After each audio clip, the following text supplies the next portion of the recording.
Have you been around Davao lately? Beyond the city's beauty, a different kind of vibrancy is catching people's eyes through colorful murals that bring walls to life.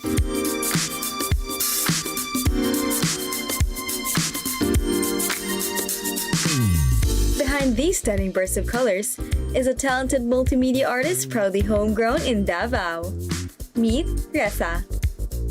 Hello everyone, I'm Ressa and I am a multimedia artist based in Davao City. I consider myself more of a multi-passionate creative rather than having one medium because currently most of my works are more focused on visual branding, illustration, and mural painting. I always know at a young age that I am a creative, but I wasn't able to fully express it because of financial limitations. Before, since the only thing that really requires you to do art is school projects, right? So more on collage making yung trip ko before sa high school, and that was my way of also trying to release my creative itch. When I was in college, I really wanted to pursue fine arts, but because of financial problems, I chose my second course, which is IT, because when you think about technology, it's never going to go away very soon. And I am glad that I did because when I was in second year college, I discovered that you can create art digitally, unlike the idea of arts that you need to purchase physical art materials. Now I can create art digitally. I don't need to spend that much money on the art materials that's super expensive. I was actually fortunate enough that I was able to utilize my course IT because when I entered the company, they were indulging into making video games, which is I became one of the earliest artists that joined there. So win-win na siya in a way because I got into a software company while also making creative, not just graphic design. And that time, video games is not really my thing, it's not my hobby, but it was really fun experience to delve into video game because ma-utilize mo both yung IT, you program your games while also making digital assets. And that time, it was also a bit of a luck that we created 2 games on that span. And in 2016, we released Tamagogo. It was for a mobile app, and it won best mobile game for that for GDAP Awards and ICT Creative Awards in the Philippines. The next year, medyo naging ambitious kami. We created Mayari. It was more folklore-based naman. In that game, Mayari, it won an honorable mention, jury's honorable mention in IGDA International Game Awards. So it kind of puts assurance for us na okay, this could work, and as a software company, and it was a nice engagement to be able to expand into the game dev side naman. It was a really nice exposure for me that okay, even though I pursued IT, I believe I could have a space for me in this course that I chose while also being creative.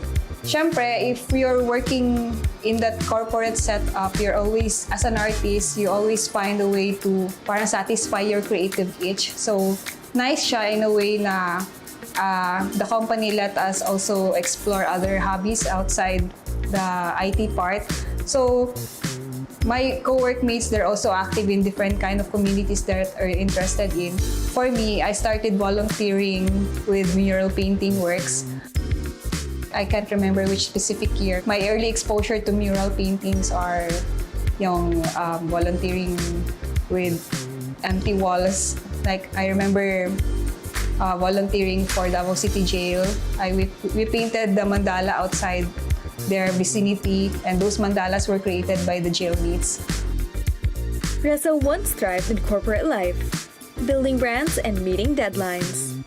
It was a time of growth, but as her creative voice emerged, She yearned for a more personal rhythm that matched her own. So I was working with corporate for like 4 years na din, and I realized it's not really the setup for me because first, when you're confined in an office, your creative imagination ganyan is just limited to your device. You didn't have much of a wiggle room. You're just concerned with deadlines ganyan. And the company just wants output rather than creative execution. So when pandemic hit, it wasn't really just like a fulfilling moment kasi more of break siya for me, and I was able to go back to the hobbies that I used to do, like crocheting, embroidery, ganyan. And timing lang din na during pandemic na I was hired as an off-site illustrator for Canva. And nice siya na set up kay parang chill lang siya, and since, you know, pandemic, you're confined in a room, I didn't felt much of like a confinement that time because it was more of revisiting my identity, that I was creative in the first place. I like to do stuff that satisfies my personal gain, ganyan. When 2021 came, you know, businesses are going back na, and I was invited by Abriza to do this very large mural project because they wanted to bring back people to the malls again. That time, I was already considering na maybe I could take murals seriously this time. I want to rebrand, I want to create a visual trademark. Kasi before, I already do murals, pero medyo sagol-sagol pa yung style because, you know, when you're exploring a new medium, parang more testing the waters pa lang.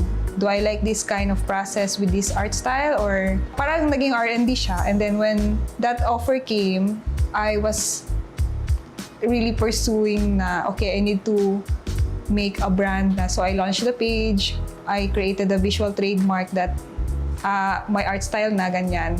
And naging ano siya, parang more of a new identity na, naging mural focus na yung works ko. So I never came back to corporate ever since. From murals that brighten city walls to brand designs that speak with personality, Ressa's creative mark can be found in public spaces, local businesses, and digital platforms across Davao. But beyond the career and commissions lies something even more personal, a love for creating that goes back to her roots. Stay with us, there's more to come after Alampat returns. Your bill, sir. What? 14,000 pesos? One for only, sir. Price check or eyes check? Go to EO Executive Optical for expert eye care, state-of-the-art facilities, affordable eyewear. Order for more! EO Executive Optical, love your eyes. On your way to success? Start with the best. New Era University, where we guide every individual to their natural state of excellence. Enroll now, because New Era University awaits the future we can build together.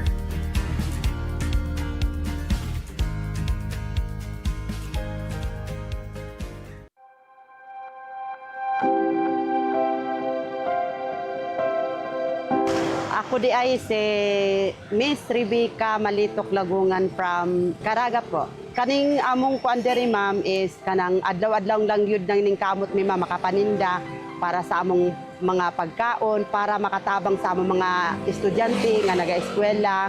Mao ni ma'am kaning botong ma'am, mao ni among gina display adlaw-adlaw.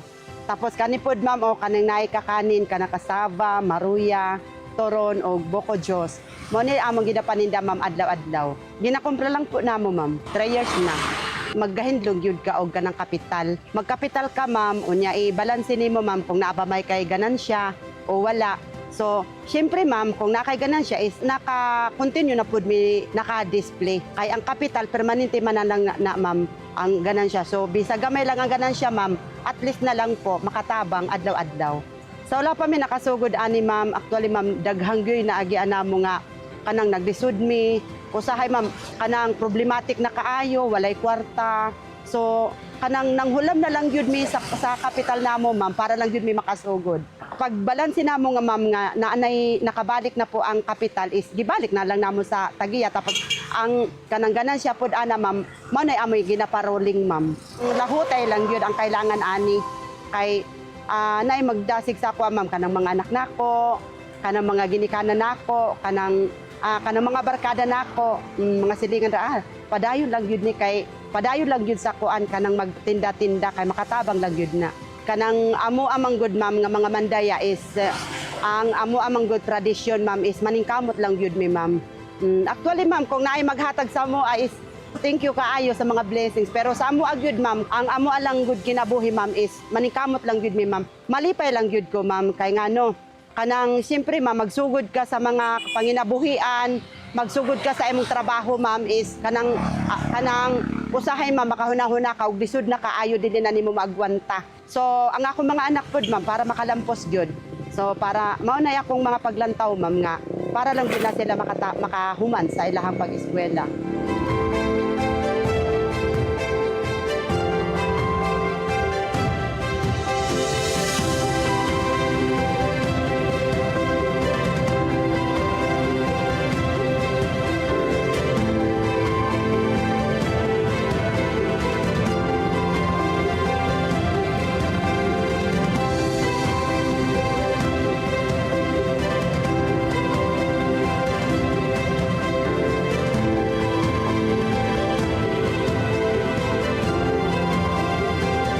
Ready to kick off your Coronadal adventure?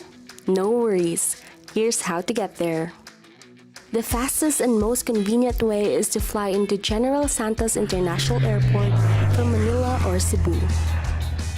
Once you land, you can take a van or a taxi for a 1-hour drive to Coronadal City. If direct flights to General Santos are unavailable, another option is to fly into Cotabato Airport and continue your 3-hour trip to Coronadal by land. If you're coming from Davao, you can board a Davao Coronadal bus and enjoy a 3 to 5 hour scenic ride. Once in Coronadal, tricycles and jeepneys are everywhere for short hops around town. So, pack your bags, Coronadal is waiting for you.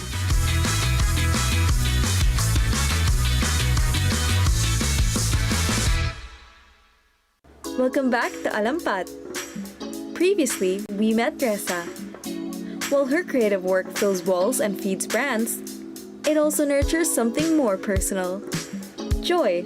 I just really like the positive vibes of the artwork. Unlike other artists that they wanted to evoke an emotional response, more agonizing or different kind of emotion. For me, it's more of like dopamine, serotonin kind of style lang that people like. First impression is more of like, cute siya, ganon. It's very colorful, ganon. So, for me, more on optimistic yung approach ko naman with my style. So, I like that it could cater a lot, all kinds of ages, kids to adults, mostly kids because they like more colorful. So, yun yung style ko, more flat, more colorful, and outbursts of colors.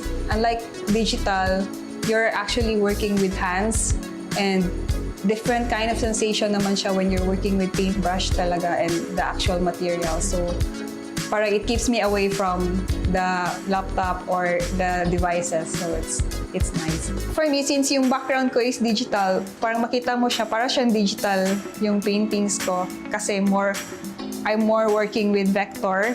So, vector is more flat and I like that style more because I feel like para lang siyang feeling coloring pages. And since medyo attach ako dun sa vector na style na malinis, na buo, so nag-reflect lang siya eventually sa paintings ko. Art isn't just for galleries or careers. It's often a personal escape that allows us to breathe and express what words can. For many, including Ressa, it's a reminder that creativity doesn't need permission, and that pursuing what makes you happy is a valid reason to create.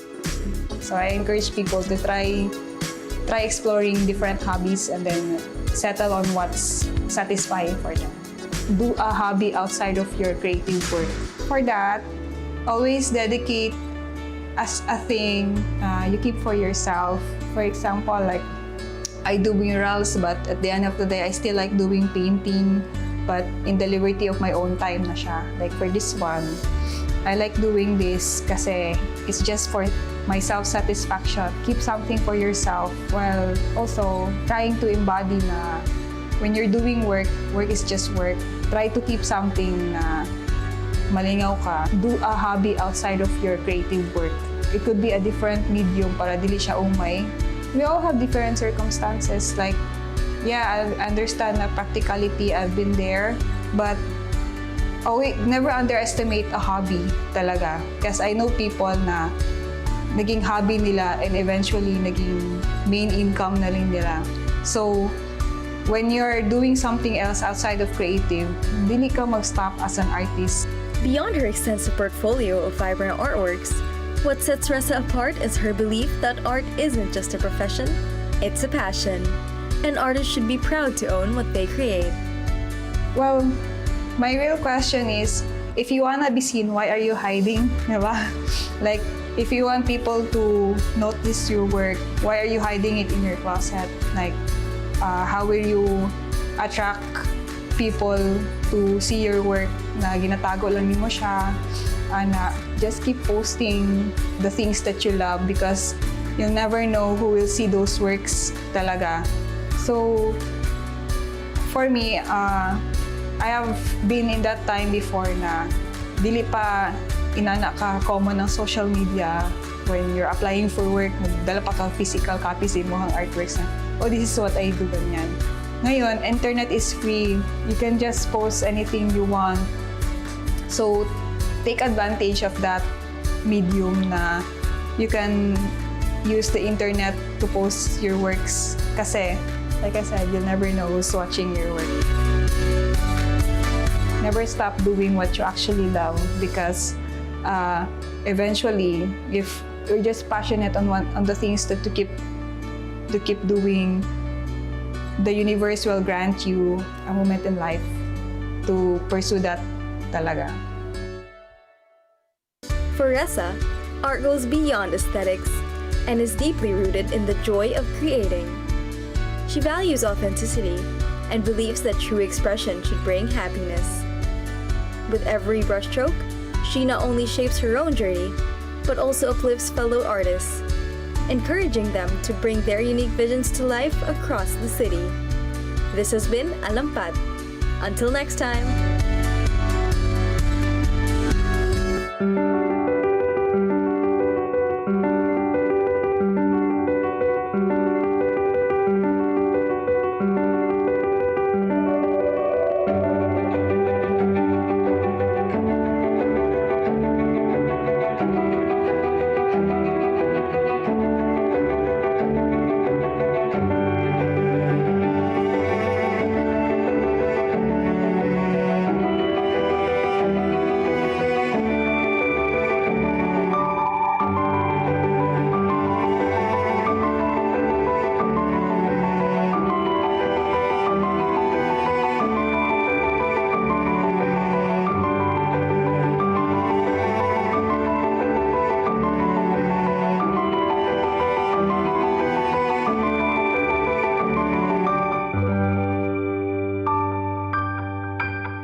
This program is supported by